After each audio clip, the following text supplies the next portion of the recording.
her name. I lived in Calgary for a few years, and that's where I've always been interested in nutrition and exercise, but it wasn't until I went to a holistic nutrition coach for a couple of years that I fell in love with it, and that's why I'm so interested in it. All right, good. So do you have kids or work with kids, or? My kids are grown up. I have grandchildren. Okay. And one of my grandchildren in particular she doesn't have the best modeling at home food-wise. So it's been a real struggle for many years. She's 12. That's why another reason why I'm quite interested in this. All right, great. Well, we'll get started here. And if you've got questions as we go along, just let me know. Thank you. And we'll have time for questions at the end as well. So give you lots of opportunity. Okay, so we're talking tonight about kids, food, and learning. My name is Jenna Kelland. I am a holistic nutrition coach. I'm in Edmonton. I'm also a mom of 3. And before going into holistic nutrition, I went to university and studied education. So I have a master's degree and a PhD in adult education. So I've always been interested in learning and how people learn in the brain and such. So this kind of is an opportunity to pull some of those things together. Right on. So tonight's webinar is for you if you work with kids or have kids or care about kids in your life. If you want to learn more about how food affects brain health, and then by extension, how it affects learning and behavior. And with the coming time for back to school, it's a topic people are thinking about.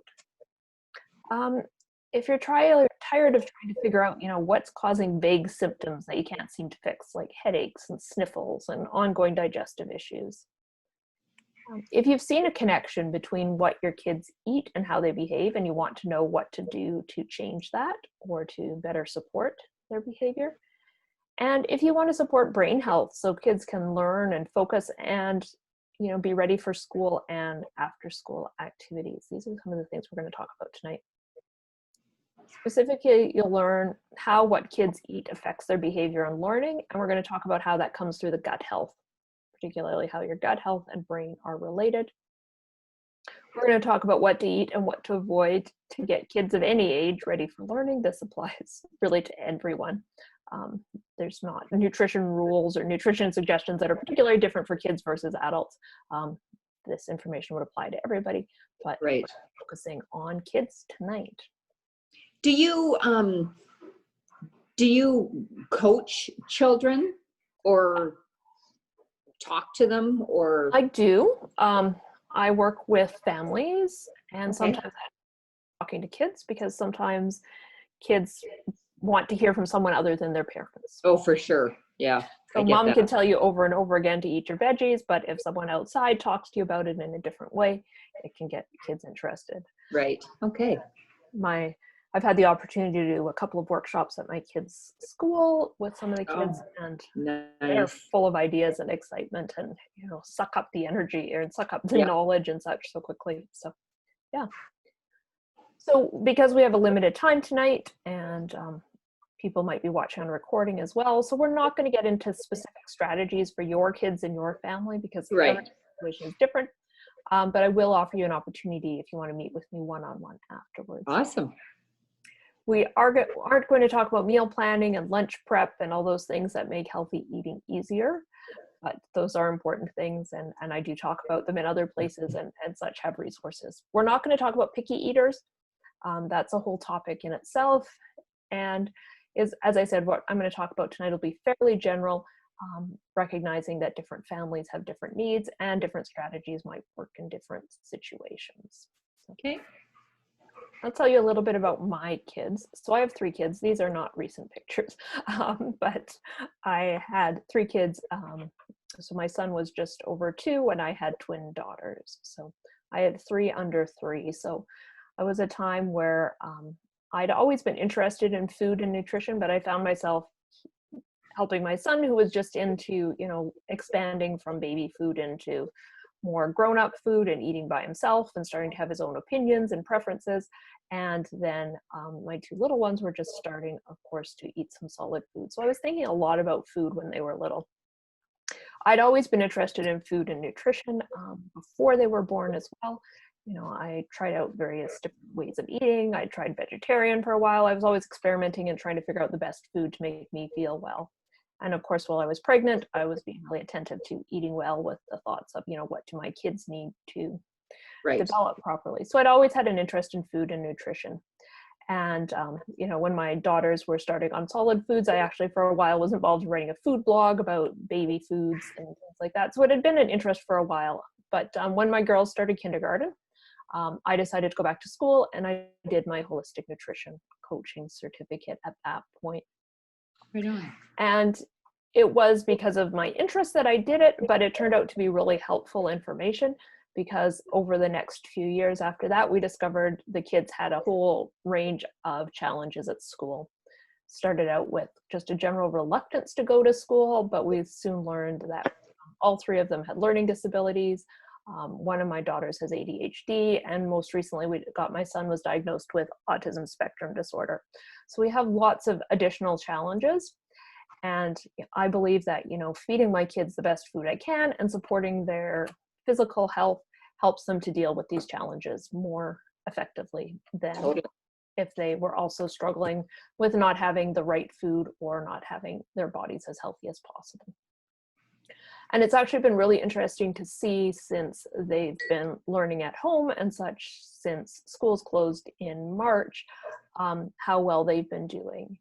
And I think that a part of that has to do with the fact that what they're eating at home doesn't involve some hot lunches at school and pizza day and access to, my son's now in junior high, so access to the vending machines and stopping with his friends for Slurpees on the way home and things like that. So actually, two of them who are taking medication have stopped taking that since they've been home. And I think part of that has to do with the fact that we don't have access to some of those foods at home, and it's not as easy for them to eat that way. And also, of course, we're all at home and we have more time for cooking and things like that. Yeah. So I think that's one contributing factor. I'm sure the, you know, less pressure from school and being outside more and more flexibility and all of the more sleep, all of those things are helping. But I think that food is one part of that equation that's really been making a difference for them. Right on. So these pictures are really old of them. They're really old. I have some newer ones at the end, but the cute kids get people interested. So. So a few definitions. So when I talk about behavior, I'm not just talking about behavior problems. I'm also talking about learning and focus and good mental health and good energy. All of those are part of kind of our behavior description. We tend to think of just behavior when kids are not behaving, but all of these things that support their ability to focus and pay attention, a lot of those have to do with their physical health as well. Learning, I'm talking beyond school. I'm thinking about after school activities, Girl Guides, you know, sports, learning at home, being able to focus on reading for fun, doing homework. All of those things are part of learning. It's not just what happens during the school day. Right. And I think it's important to say that when I'm talking about diet refers to everything your child eats, when you eat, how much you eat, how often you eat. All of that is part of diet. When I say diet, we're not talking about restrictions or limitations on food. We're just talking about that, what we eat, all the big picture foods, things around that. So we usually think about diets when we change what we eat in some ways, but in this case, I'm talking about nutrition, food overall. So my goal, you know, one of my important goals, one of the things I do is to help kids feel good and to have their bodies functioning optimally so they're ready to learn and have fun. That's important for kids, and that's, you know, one of their big responsibilities right now is to be learning and growing and developing in all different ways. So with that in mind, you know, imagine how having an upset stomach all day at school would be. You know, how would that affect your learning? What could be the cause? It could be something physical, it could be emotional, it could be social, it could be what you're eating, your diet, it could be the environment. There's so many contributing factors. And then, or imagine having a headache every time you try to read. You know, how would that impact your learning and your focus and your attention and your willingness to go to school? And again, we can think about all the different causes, including physical things, emotional, social, diet, and environment. So when we think about all of those things, our physical health really is important in terms of how ready we are to learn, how well we can concentrate, how much attention we can pay to what's going on, as well as, you know, our ability to take in information and process it and learn it and remember it. So physical health is really intricately linked with ability to learn and focus and be attentive at school. And I'll share a story. This is about my daughter when she was in kindergarten. One of the challenges of having twins is that people compare them. And of course.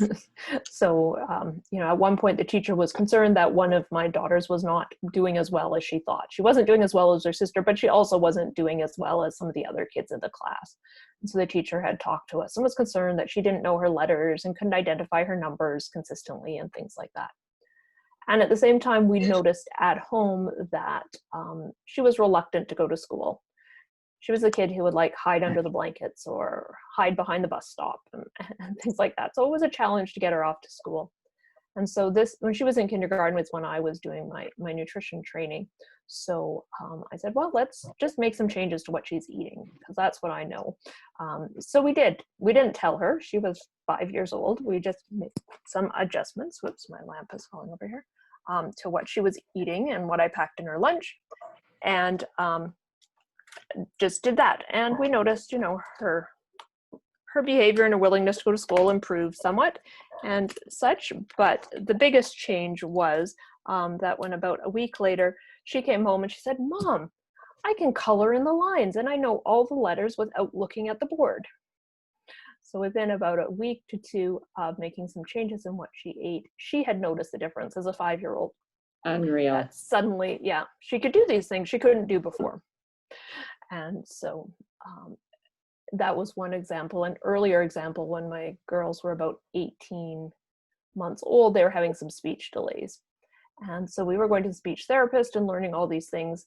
And I talked to a naturopath. We'd been seeing a naturopath, and she'd identified some possible foods that could be problems. So I did the same thing. I took them out of their diet, and my mom said, she's like, the girls have been way less shy. Like, they no longer hide behind you when we come over. You know, they're much more outgoing. They come over and say hi. They, you know, they're much more outgoing and sociable and such. And again, I imagine that, you know, if they had tummies that weren't feeling well, or if they weren't feeling well, that's what kids do. They stick close to mom. They want to be cuddled and held close. And so, you know, making some food changes, even at 18 months, change their behavior in a way that other people could recognize. So I think that there's lots of reasons to be attentive to this and notice how food affects mood. So when we look at it, diet and what we eat affects learning and behavior for adults and kids. All of our body systems interact all the time. We often have this medical model that we look at one part at a time, but everything is related. So what impacts one body system affects your entire body, including your brain and how you think and learn and pay attention. And so, but it tends to be that sometimes effects are amplified or more obvious in some systems than others. So some people, if they're dealing with a stressful situation, are going to have digestive issues. Their stomach's going to be weird. Other people, as you know, as a massage therapist, it's going to be their muscles get tense. Other people might get headaches. Other people might have problems sleeping. But, you know, stress, whether it's external or some kind of internal effect on the body, affects your whole body, and it just comes out differently for different people. So we really need to look at the body and the environment holistically. So it's a big picture to understand how what we eat affects learning. I just offer this as a suggestion. You know, do you or your kids experience any of these symptoms? There's so many different things here. Do you mind if I take screenshots of a couple of your slides, or would you prefer I not? No, go ahead if you like. Okay. You know, if you do share them, just make sure to give credit for them. Do that. So these are some symptoms that can be associated with food sensitivities or with some type of an immune system reaction to food. And so these, of course, as we mentioned before, if you've got a headache, if your stomach's not feeling well, any of those are going to affect your ability to concentrate and learn. But they can also affect your behavior and your attention and all of those things. So when you think of all of those, you know, food could be a factor in any of these issues. Mm-hmm. So, but when we take food, I want to take it a step further and talk about gut bacteria. And this is an area I'm really excited about. But our gut microbiome, in our digestive system, there are all sorts of bacteria. And these bacteria, we're learning more and more about how important they are to our overall health and wellness and the impact they have on all parts of our body, including the list of things you can see there are all things that are affected by your gut bacteria. And we have in our digestive system, in our gut microbiome, as we call it, 500 to 1,000 different types of bacteria. And we're still learning about what the ideal combination of gut bacteria is, but there are some combinations that seem to be better to support different conditions than others. And so, for example, they have taken mice that are lean and mice that are obese and wiped out their gut bacteria, and then reintroduced gut bacteria from lean or obese mice. The ones that got lean gut bacteria tended to stay lean. The one that got gut bacteria from obese mice got more obese. So the gut bacteria, you know, had that effect. They're also doing research now around how gut bacteria affects your neurotransmitters. In fact, 80% or more of your serotonin, which is our happy neurotransmitter, is actually produced in our gut. Our sleep habits, cravings can be affected. In fact, the gut bacteria have preferences. Some gut bacteria like some foods more than others. And we've discovered that there's actually more communication that goes from your gut to your brain than the other way around. So if your gut bacteria like sugar, they're going to send that message to your brain and you're going to be craving sugar. So recognizing the role of gut bacteria is so important because they do contribute to so many different health issues. And we're also learning more and more about the microbiome or the gut, or the bacteria that live on our skin, in our joints, in all parts of our body, and how they really affect our health and wellness. So it's important to be really attentive to the gut bacteria in terms of all of these different conditions. And these are just the ones that, you know, are being researched right now. The more research we do, the more we realize that there are differences. Now, one of the things to keep in mind is we don't have enough research yet to say what's the cause and what's the effect.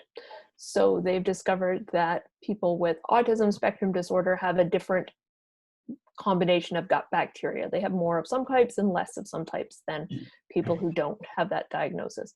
We don't yet know if the gut bacteria cause the disorder or if the disorder somehow affects the composition of gut bacteria. So we're still learning how those fit together, but we are recognizing there are different relationships there, and that there are associations between different composition of gut bacteria and different health and mental health issues.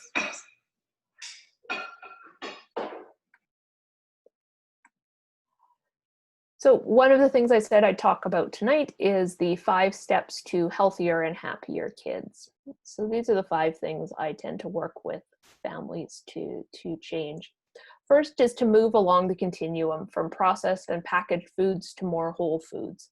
And I talk about it as a continuum because there is no black or white. There's no good and bad. It's a combination of what we eat overall. It's a combination of the frequency we eat and the variety of foods we eat and such.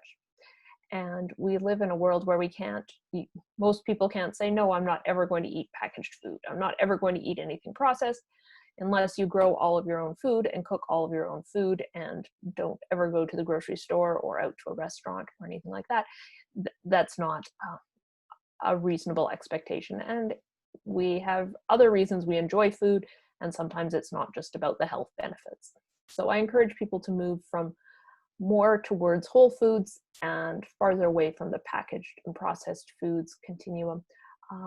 It's a process and it's gradual, and every change you make is good and moves you closer. And the thing is, even as a nutrition coach myself, I could eat more whole foods. I could do more growing my own foods. There's all sorts of things I could do to move further along that continuum. So we're just going to try and make steps in that direction. There's no kind of ideal goal. It's a process, and everyone can continue to make changes there. Along with that, as we eat more whole foods, sometimes our bodies, because of digestive issues or because of other foods or the rest of our diet, may not be complete. It may be important to supplement and to include some supplements that support brain health and gut health in particular. Second, I like to encourage people to replace sweetened and or caffeinated beverages with water, especially with kids. The sugar and caffeine are not helpful to learning and focus and attention, and generally most people need more water. So by making that shift, it supports better health. As I mentioned already, digestion and gut health is very important. So one of the key steps is to support good digestion. You can eat a wonderful whole foods, healthy, organic diet, but if your body can't digest and use that food, it's not benefiting you. So when you support your digestion, your body is better able to use the food that you eat to break it down into the component pieces to provide your body with energy. The same thing with supplements. You can take great supplements, but if your body can't digest them, it's not going to benefit you. The fourth thing, look at holistic strategies. Look at the big picture. So healthy, happy kids aren't just about what they eat. It's also about exercise, sleep, social activities, mental health, all of those things that are very important as well. So it's a big picture thing that we need to look at all of those components. And another piece that I focus on is addressing food sensitivities. So if, like my kids, you're sensitive to certain foods, as I told in my stories there, my daughter, it affected her ability to color in the lines and remember her letters. It affected how outgoing and communicative my girls were when they were little. So all of these things make a difference. So looking at food sensitivities and looking at what foods may be problematic. And these can be processed foods, but they can also be foods that are part of our regular diet. Some people have difficulties with eggs or dairy or gluten or soy, and other people find that they react to the additives and preservatives and artificial coloring or sweeteners and things like that. So identifying what the food sensitivities, whatever they might be, and trying to remove them and replace them with foods that work better for your particular body and health. So I'm going to talk a little bit about what to eat and what to avoid. And as I said, we're on a continuum. There's not one right or wrong answer. The more healthy foods we eat, the better, but that doesn't mean we can't go out and enjoy a donut or go for ice cream or have a Slurpee or whatever it might be. It's about thinking about this as a big picture and thinking about, more of the healthy foods and still enjoying the foods that bring you pleasure and that have to do with traditions and families and celebrations and all of those things as well. Kids in particular should not be, deprived of the food that they enjoy, but it's important to, include as much balance of healthy foods as well. So the best foods and supplements for healthy brains, because we're talking about learning, I'm going to focus on those. So as I said before, water. Water is very important. Every cell in our body is made of a liquid material. The basis of that is water. Water is also important in our blood. It's also important in our regulating temperature through sweating. It's useful for digestion in that our digestive system produces enzymes in water. Most of the chemical reactions that occur in our body occur in water, and our excretory system, through urine and sweat also helps to clean our body through water. So getting enough water is really important. Secondly, as much as possible, whole, natural, and organic foods. So whole foods are foods that are unprocessed. When I talk to kids, I talk about foods that come from farms and foods that come from factories. So whole foods come from farms. They're foods that have minimal processing versus foods that come from factories that may be made up from artificial ingredients that are created in labs or that are broken down into their component parts and put back together in a different way. So as much foods that comes in its whole state as possible. Organic foods can be great. I'd rather see people eating fruits and vegetables that are not organic instead of not eating fruits and vegetables, but wherever possible, you know, there are benefits to choosing organic foods, and there are some foods that are better to choose if you have to make choices about what to buy organic and what not to. Second of all, we want to have a balance in our macronutrients. So macronutrients are what we think about when we think about carbohydrates, healthy fats, and proteins. So we need all of those to keep our brain and our body healthy. Carbohydrates give us a quick source of energy. Healthy fats are important because our brain is actually mostly made up of fat. Protein is important for it's involved in creating enzymes and neurotransmitters along with fats. So again, those macronutrients are important. And we also need to look at the micronutrients. So that's the vitamins and minerals, making sure you're getting enough of the right combinations of vitamins and minerals. When it comes to food, as I said, it's important to look at digestion and make sure that your body is breaking down food effectively and able to use the vitamins and minerals and carbohydrates and fats and proteins effectively. So good digestion is really important. So whatever food you're eating, supporting digestion is an important part of that. And then finally, supplements can be used to fill the gaps. They're meant to be supplement. They're not meant to be the main source of micro and macronutrients, but they can help if you are transitioning your diet to more healthy foods, or if you have some digestive issues, that means that you're not always absorbing foods as effectively.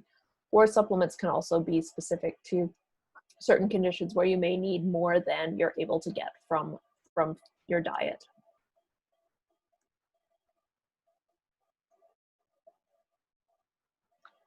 So I talked a little bit about whole foods, and it's also important to consider that supplements can also be made from whole foods. There are supplements that are made in laboratories versus supplements that are actually food that's either dehydrated or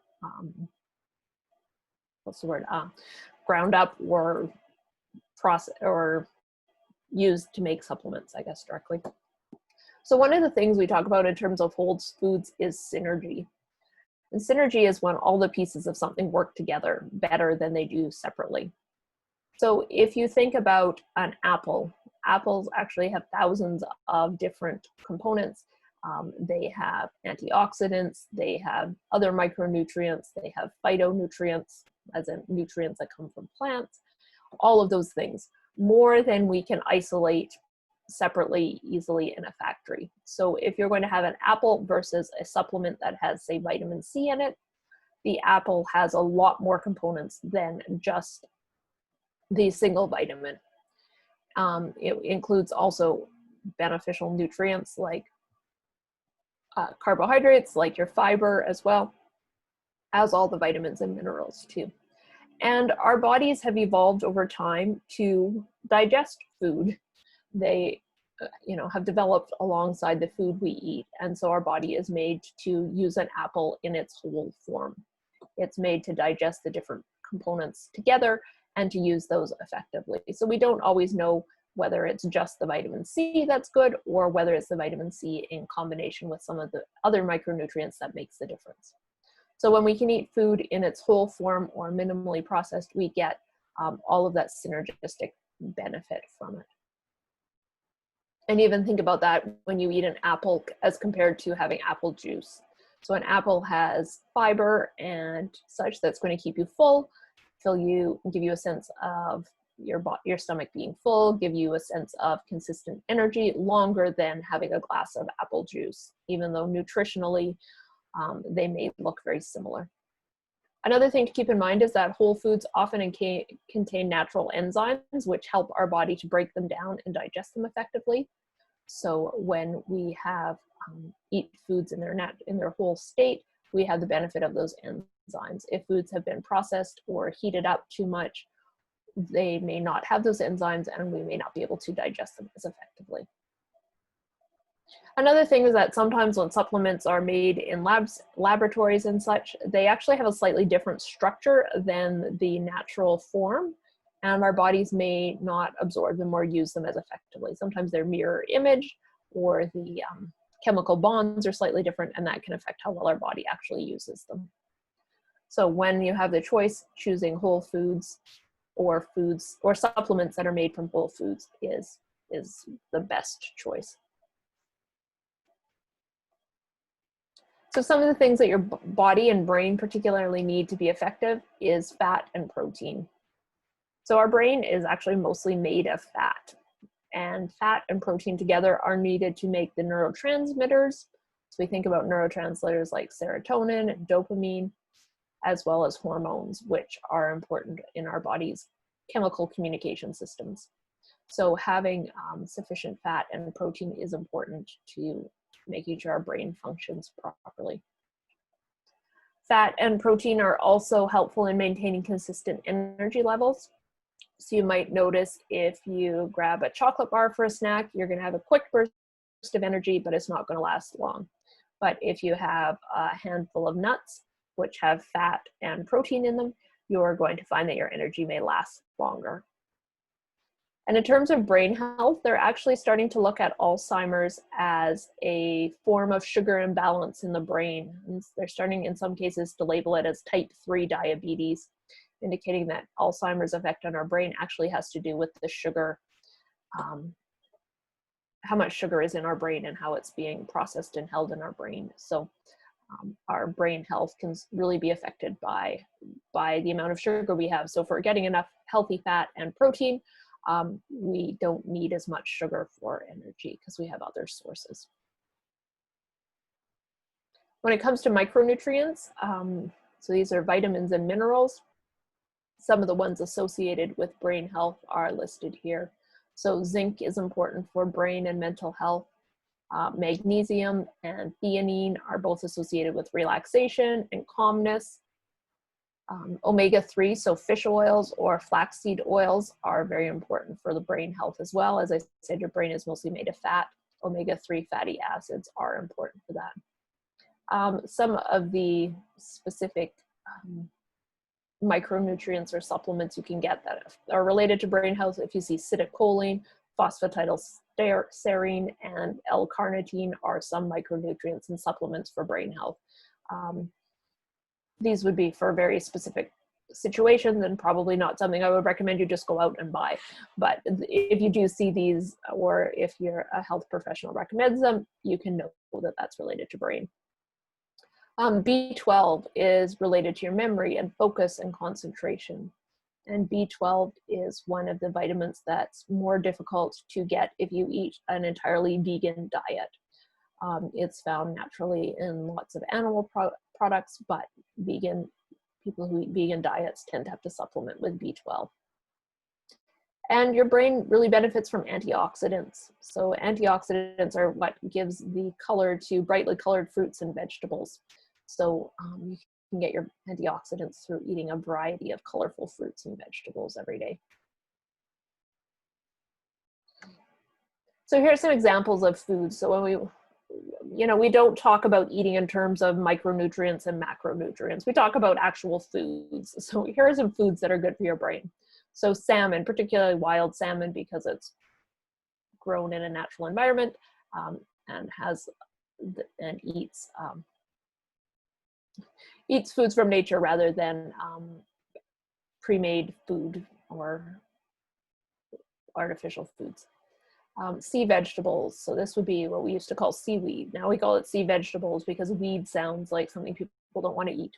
Whole grains, so whole wheat, your oats, any of the grains, brown rice, that kind of things as well. Anything that's high in antioxidants, so brightly colored fruits and vegetables.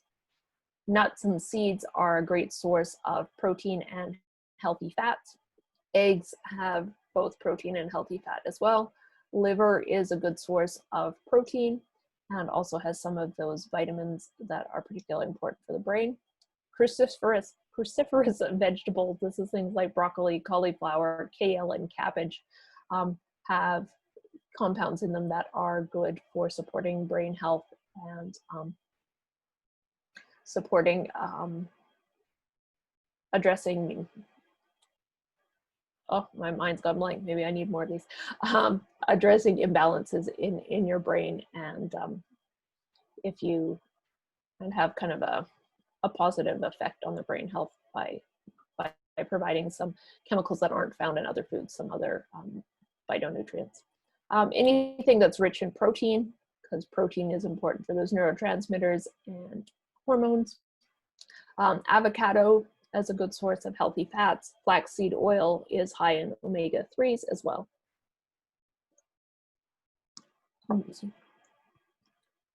And when we think about brain health, it's also, you know, mental health and brain health are closely related, and sleep is another kind of component that fits in there.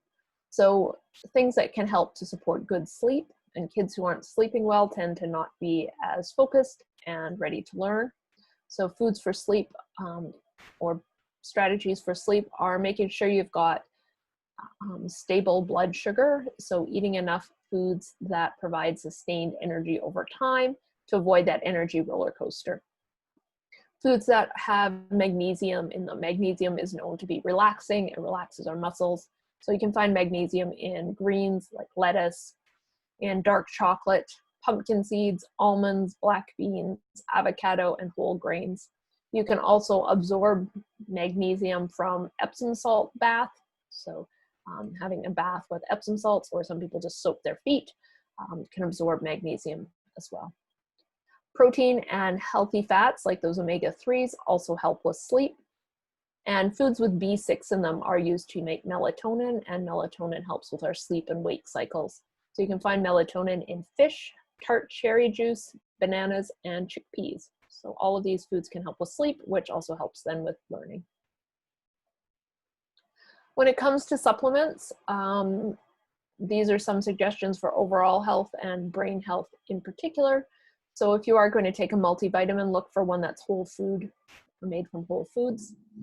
And they're usually labeled quite clearly. And when you look at the ingredient list, it will say things like broccoli sprouts or mushrooms or things like that. It will actually list foods in the ingredients for the supplements. Omega-3s, most people don't get enough omega-3s naturally from the foods they eat. So this is a supplement you can consider. It's particularly good for brain health. Vitamin D, we make vitamin D from being outside in the sunshine, but often people, especially in Canada and more northern places, don't get enough time in the sunshine and don't produce enough vitamin D. So vitamin D is something that many people can supplement. Magnesium is important in so many chemical reactions throughout the body, but it's also good for relaxation and can be another one that's important to supplement if you're not getting enough naturally. Probiotics are the bacteria. You can take supplements with the bacteria that we need in our gut. And so that's a supplement some people take. And I'll talk a little bit more about some probiotic rich foods you can take as an alternative. And sometimes digestive enzymes are helpful to, if you have problems digesting food, to support your digestive system. Because as I said, you can eat the best food in the world, but if your body can't absorb it, it's not doing you any good. So digestive enzymes are helpful in some situations. What you want to avoid generally, the most of the time, you can use an 80-20 rule, or even more than that, 90-10, what works for you. As I said, it's a continuum, but these are the things you want to decrease the amount you have in your diet. So food coloring, preservatives, artificial flavorings, things with added vitamins and minerals. This sometimes happens, for example, we'll see enriched flours or enriched grains. And what happens is they have removed the vitamins and minerals that are there, usually by taking out the fiber, and then they're replacing them with laboratory-made vitamins and minerals. So it's better to eat the whole food to start with, instead of having something that's had those vitamins removed and then kind of added back in artificially. And genetically modified foods, in that our bodies have evolved over time to break down and digest and effectively use foods. Genetically modifying foods can interfere with that absorption and that relationship we've developed to food over millennium. So a second important thing, as I said, for healthy, happy kids is supporting digestion and gut health. And I've got some strategies here.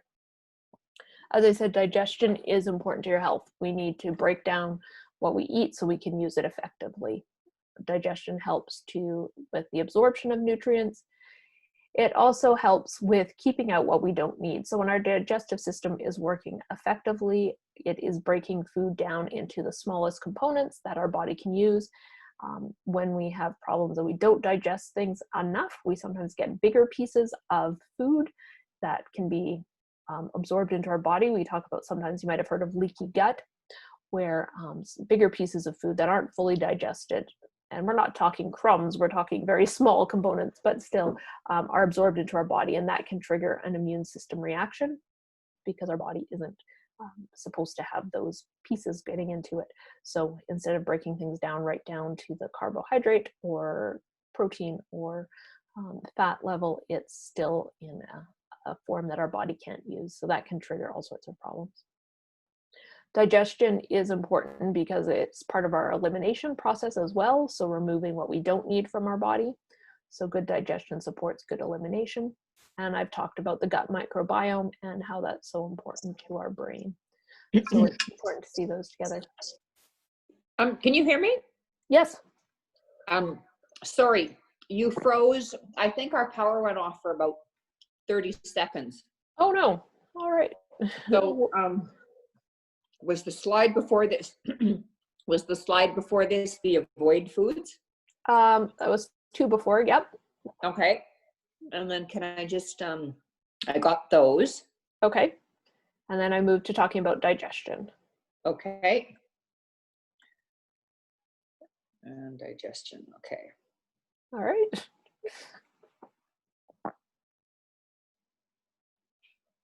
Okay, perfect. Okay, so some ways to support digestion. They've learned that our digestive system not only is affected by what's going on in our body, but also by our mood and our emotions. So eating in a calm environment where there's fewer distractions can actually improve digestion. So actually eating in a healthy, relaxed environment with family and friends can actually improve our digestion. It also helps us to slow down and eat more slowly. But a lot of parents find that mealtimes are stressful because kids are picky eaters or don't want to eat what's being served. And actually the stress of that can affect everybody's digestion. So when I work with people, I encourage them to approach those situations in a way that doesn't add stress to mealtime, because it does actually interfere with our digestion.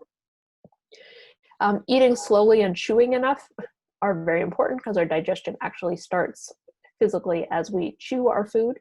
So taking time to chew is really important. We can support digestion by getting enough water and fiber to do good elimination, to clear out our digestive tract. And we can eat probiotic and prebiotic foods, and I'm going to talk about what those are in a minute, as well as some foods that will help to support digestion. So probiotics are supplements or foods that have healthy microbes in them that will colonize our intestines. So they have the healthy bacteria in them naturally. And then those bacteria can get into our digestive system and grow and support our good health. So they can be found naturally in foods that are fermented foods like yogurt, kombucha, kefir, kimchi, sauerkraut, fermented pickles. Those kind of foods are naturally probiotic and are good to support getting the good gut bacteria into our bodies. If you're buying these kind of things, sauerkraut is one I think of in particular. You want to be sure to buy from the refrigerated section. If you're buying from the shelves in the store, usually the food has been heat processed, which can kill the bacteria. So if you buy it from the refrigerated section, it tends to have more live bacteria, which is what you're looking for in probiotic foods or supplements. And then probiotics gives you the healthy gut bacteria, but you also need to feed them. So the food for probiotics is called prebiotics. So one easy way to think of what prebiotics are generally dietary fiber, anything with fiber. So fruits and vegetables are great prebiotic foods. If you want some more specific ones, Jerusalem artichoke or sunchoke is one that's particularly good in supporting the bacteria we want growing in our intestines. Onions and garlics and leeks have lots of prebiotic properties, as does asparagus. Green bananas, so those bananas that aren't ripe yet, are good for our gut bacteria, but I don't like eating them, so you don't have to support good gut bacteria. There's other options, but green bananas are that way. And you can actually now buy green banana powder as a supplement because it's good for your gut bacteria. Other things are your whole oats, rolled oats. Not so much the quick oats and such because they tend to have taken out a lot of the fiber there, but your whole rolled oats. Jicama root and pectin from apples. So that's the importance of eating the skin on the apples as well. It supports your good gut bacteria. I'm just going to mute you, Nancy, because there's a little bit of background noise. Sorry. All right, and then generally supporting healthy eating overall. So it's important to think about food in context. Now, if food was just about providing fuel or nutrients to our body, it would be easy and I wouldn't have a job. We would just say, here, eat this, and it would be like filling your car with gas. It would be an easy choice. But the reality is food is much more complicated than just about eating. Food has an important social component. It's associated with our family traditions and values. It's about how we celebrate holidays. It's about our memories of baking cookies with grandma. It's the foods we eat on celebrations. Food is about being included. I remember talking to one mom who had kids with some allergies, so she was careful about what she fed them, and so she made food. She made her own bread, and she made her own applesauce and all of these things. And her son was in grade 1, and the teacher said, you know what, could you like buy him some organic yogurt or apple juice, applesauce or something in little containers, because we're doing recycling at school. And he's feeling left out because all the other kids have plastic containers to recycle, so they can be part of this recycling project. But your kid, you're feeding him all this homemade food in reusable containers, and he's feeling left out because he can't recycle like everyone else. So, you know, food is about inclusion and being part of the community. Food is about at celebration at schools and success. They always are getting treats and rewards for food. There are other ways to reward good behavior and academic achievement and such as well, but it's, you know, food is an important part of the school day. Food is about balance and creating balanced diets and looking at food holistically. It's not just about eating one thing. In fact, I say this when I work with kids. I'm like, what's the healthiest food you know? And they list off broccoli and kale and all sorts of things. And I say, okay, so if I just ate kale, would I be healthy? And they look at me like, no. So even if you pick one super healthy food and only eat that, it's not going to do it. It's about balance. It's about what you eat in all the different types of foods and how they come together. Food is about our politics and our economy and how much money we have to spend and how we choose to spend our money. People choose to shop local and buy local foods. Other people want to buy foods that are created or manufactured in certain ways. There's all sorts of different things to keep in mind when we're talking about food. So it's more than just about fuel and getting nutrients. Food is much more complex than that, which makes it more challenging to support kids in healthy eating because all of these things are part of that process. So some ways to get kids eating healthy food is give them choices. Kids want to make decisions. They want to be involved. That could be choices about what are we going to make for dinner. That could be choices about what vegetable are we going to have. Depending on the age of the kid, you know, the decision can be, you can plan a whole meal, or you can pick if we're going to have carrots or peas. You know, but giving them age appropriate choices in food. In fact, I've done an experiment with my kids where I've even given them money and said, you know what, you get to buy your food for lunches for your week. So they even get to go to that process of, okay, if we go to the store and if I buy, you know, I really like crackers, but if I buy crackers, I don't have enough money to buy cheese as well. So, but if I buy rice cakes, which don't cost as much, then I can buy rice cakes and cheese, and, you know, where they have to look at those. But giving them choices and control over what they eat is really important. Kids can be involved in preparing food right from as soon as they're tall enough to stand up at the counter. You know, my kids have been helping to stir things and wash vegetables. And sometimes it's playing around and not necessarily productive, but getting them involved. And then by the time they're in late elementary, junior high, they can make their lunches with supervision. My kids now can, you know, mostly prepare their breakfasts and lunches with some supervision, but and some guidance, but you know, they can be involved in preparing food. They can plan meals. We're going camping, so I talk to my kids about, what do we want to eat? Okay, and what vegetable are we going to have with that? And what ingredients do we need to pack? They can choose recipes. Kids love flipping through Pinterest and picking out things that look tasty, or watching food shows and trying out, seeing what other people are cooking and getting ideas. When you are getting kids involved, you know, look for variety. So one strategy is to look at what you eat over a day. So my son loves peanut butter and would eat peanut butter 3 meals a day. But one of the ways we ensure variety is we say, okay, peanut butter is great, you love it, it's got health benefits, but we can have it 1 meal a day. So what are some other foods you could eat for the other 2? So there's ways to get them involved in, you know, looking at variety and teaching them about the importance of having a range of foods. Likewise, bananas might be a favorite, but you can't have bananas every meal. So what's another fruit you could have at a different time? You can't have banana every day for lunch. What are some other options? And it's important to include their favorite foods in eating, even if the ones that aren't as healthy, they aren't everyday foods. Some people use a colored light system. We have green foods, so that's fruits and vegetables and things we can eat all the time. We have yellow foods that are sometimes foods, and in some cases people have red foods, so those may be foods that they have allergies to, or that aren't good for their bodies, or that they have other reasons for specifically avoiding. But we mostly want to eat green foods, but we can eat some yellow foods as well. Provides that balance and that overall look at food. So again, the 5 steps I identified, so we're moving from that continuum from processed and packaged foods towards more whole foods. And that may be including adding some supplements as part of that to provide some of the benefits of whole foods if you're not getting enough in your diet and if your body needs that extra support. Replacing sweetened and caffeinated drinks with water, especially for kids. Supporting digestion and that healthy gut microbiome, because that's got such a big impact on our overall health, but also in our mood, our energy, and our brain health.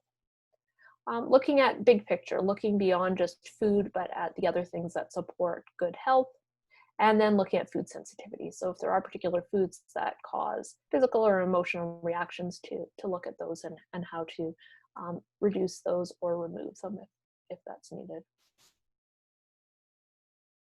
So I like to give people, you know, a chance to think about your vision for the future. Like, what is it you want in terms of kids and healthy eating? So do you want a calm dinner time? Do you want kids who wake up energized and ready to start the day? Kids who could focus and have fewer behavior issues? Everybody having energy left to enjoy making dinner and spending the evening time together? Or even looking bigger beyond that, you know, kids who stay healthy and recover quickly when they do get sick. Having fewer struggles with picky eaters and less resistant to new foods, having fewer cravings and less reliance on coffee and sugar for parents too, improved digestion, so less constipation, fewer tummy aches, and just overall reducing the number of headaches and sniffles. So I'd love to talk to you about how you can make this possible for your family. And I've set aside some time to get on the phone or on Zoom and work with people individually to identify what you need to do to support your family and your children, because everyone is at a different starting point, everyone has different health goals, and we can talk about, you know, what will make the most difference for you right now. So on the call, if we get together for a call, we'll dig deeper to identify, you know, the small changes that will make the most difference for you right now. The biggest way to get resistance from your kids is to make huge dramatic changes all at once. So making small changes over time is going to be much more powerful and create a lasting impact. Our body actually responds better to small change than to big change. So if this interests you, this free call, I'll give you the link here in a second, but here's an updated picture of my kids who are now grown up. But I'm doing this because I know this school year is going to be challenging for lots of people for lots of reasons.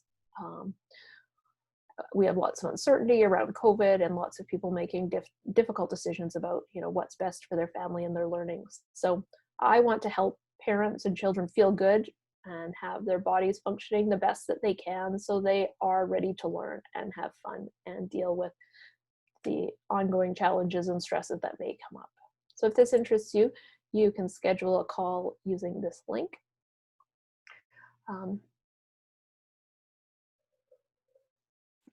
Excuse me. So you can use this link.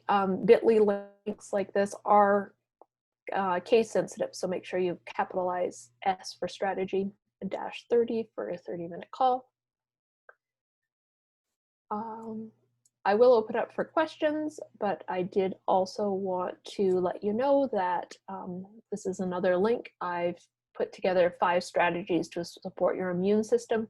I know that people are concerned about immune system and immune health right now with COVID and back to school and just the general coughs and colds and sniffles and flus that tend to come around back to school. So this is a free resource you can download if you're interested in that as well.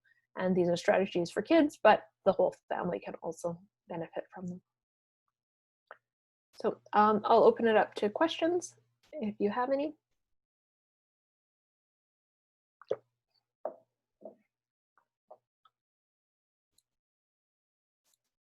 Unmute. Okay. One of the slides, the foods for sleep and mood. Mm-hmm. Yep. When it got to the very last one about melatonin, I just didn't get a chance to write down. Oh, okay. What some of the examples. Some were. of the foods for melatonin. Okay, I'm just Mm-hmm. going to. Unfortunately, can't see all the slides at once to just go directly to that. So we're just before digestion. Yeah, it was before. There we go. So There you go. yeah. Okay. So B6, vitamin B6 is important in making melatonin. So those are just some foods that are particularly high in vitamin B6. Okay, chickpeas. Awesome. Well, this has been fantastic. Great. I'm glad it's been helpful. I really, really enjoyed it. Super. That's glad. I hope you can use it with your granddaughter, but also I'm sure you work with other parents and families as well. For so sure being able to pass on information is always helpful. Yeah, and I mean, I so appreciate the fact that it's free, and I'm actually headed out of town in a few days, but when I get back, I'd like to get together with you, and all right. And I will contact you and we'll go from there. All right. So yeah, just copy down that link and then you can book. I'm off on holidays next week. We're camping next week. So nice. You can book something a little bit ahead of time, and then when we're both back, we can meet up. Okay. Well, thank you so much for your time and your knowledge and everything. I really, really appreciate it. All right. Thanks, Nancy, and have a good evening. Okay. Bye-bye. Bye.